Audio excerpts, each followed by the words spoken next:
It's movies like this is why I do not watch trailers if I can't.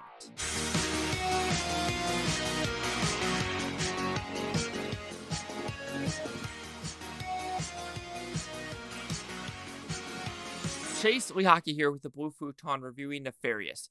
So what is this movie about? It's a pretty simple premise, actually. You have a psychiatrist. Is it psychiatrist? Psychologist? No, psychologist has something to do with the dinosaurs. Psychiatrist that is going to the Oklahoma prison because one person is about to get executed. And before getting executed, he has to sign off saying this person's mentally stable or he's mentally unstable. Because this guy across the table says he's a demon, but also says he's Edwards. So multiple personality disorder, split. So we are going to figure out if he's going to get electrocuted or not. So, did I like this movie? Like I said in the intro, this is one of those movies where I'm glad I didn't watch the trailers to. I still haven't seen the trailer to Mafia Mama. Still haven't seen the trailer to Shizumi. I'm a sucker for if it's not like the big trailers that I see before movies, I'm not going to search for them on YouTube. They're going to be a surprise shock. And this movie surprised the heck out of me for what this movie was actually trying to tell. Is it going to be preachy to some people? Sure. And I also think one side of the aisle, if you think of political, the American politics, left and right, one side is not going to like this movie whatsoever. But it does question a lot of things. And it might be boring for some. But for me, I truly enjoyed this experience. So let's talk about the positives of the film. It is literally you're in a common room in a prison for about, I would say, 85-90% of the movie. Just two people talking.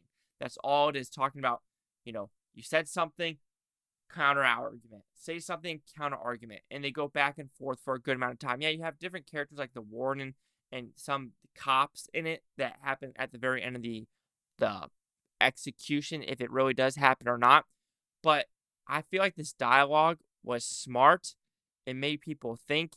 It challenges both sides. And I think that's what we need in a movie like this because it's almost like the movie The Pope's Exorcist. Even though it doesn't have, there's a theme that's kind of similar. And the theme of similarity is believing in evil. And we are talking about how if you don't believe in evil, what's the reason for the church? Because the church is holy ground. And there's a reason for this. And there's a really good scene in this movie, Nefarious, about a priest coming in and a demon. Because I think this whole demon character realizes if people don't believe in him, more power to him because it's easier for him to just cloud people's minds and get in people's minds. So you're just like, yeah, that's truly believable. And do I believe in evil? Abso-fucking-lutely. I believe there's evil in the world and that you need to get rid of this evil. And that's why I do believe in the death penalty. People are like, how dare you believe in the death penalty? Nah, if a motherfucker is going to a Tennessee and shooting up that church that happened 5 years ago, or the movie theater with the Dark Knight, or, these other, stuff like that, it should literally be, you shot someone, you killed multiple people, or like the killer in Dallas, or like these Antifa members killing people in cold blood, happened in Denver and Seattle. Yeah, we have you on camera, you killed someone. Period, dot. What do you want, the electric chair? Do you want a firing squad? Do you want needles in you? Do you want the guillotine?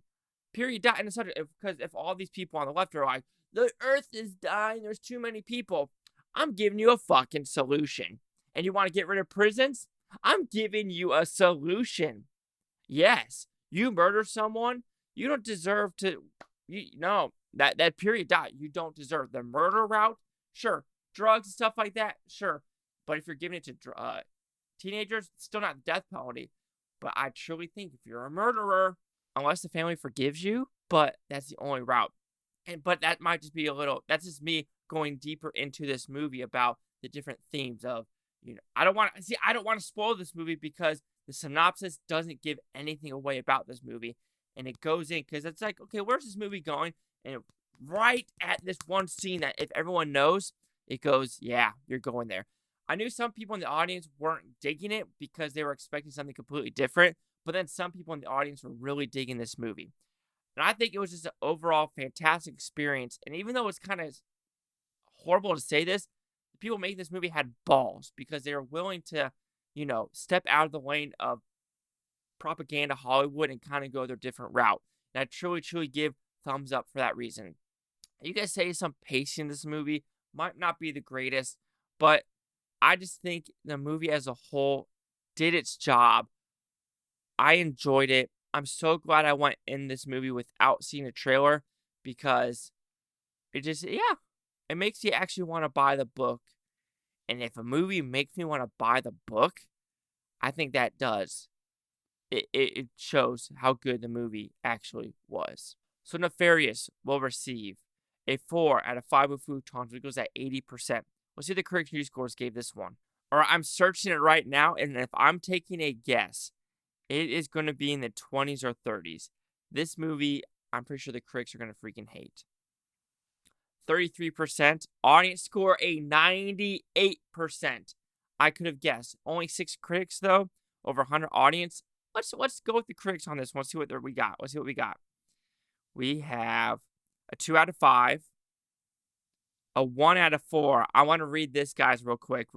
A 0.5 out of 4. All right. We have a 3 out of 4. Then we have a 3 out of 5. Then we have a 1.5 out of 4. So the 1.5 out of 4 says the storytelling ... is sacrificed at the altar of messaging. Like I said, the messaging on one side of the aisle are going to fucking hate this film. And let's talk about the R rating before I go deeper into this. This is R rated for some violent content. This is the most pitiful R rating. This could have been PG-13. I've seen way more violence in PG-13 movies. Get the fuck out of here, MPA. Is it MPA now or MPA? I'm pretty sure it's just MPA. But let's read the 1 out of 4 first. While there are moments of intensity and Nefarious, there isn't a moment in the film that feels like cinematic horror. It wasn't supposed to. Unless you're talking about one of these two evangelical haunted houses where demons pop out of the walls to warn of the evils of the world. And there you go.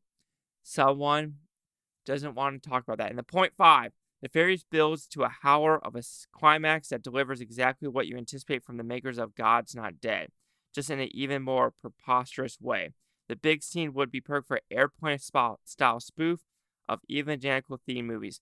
You can just tell people like this hate, Christian movies. Let's see what, because it makes me want to go into other Christian movies and see what he gave it. I think I like Matthew McConaughey. There's dorks and nerds. No, actually, he's a dork. I don't mind nerds. This guy looks like a fucking dork. But yeah. Oh, he likes Scream. So, of course, he's one of those people that, like I said, you got to go in this movie with an open mind. Don't watch the trailer. But I warned you, if you're more on the left side, you're probably not going to like this movie. So 33, 98, 80. Chase Talk with the Blue Futon. Like, comment, subscribe.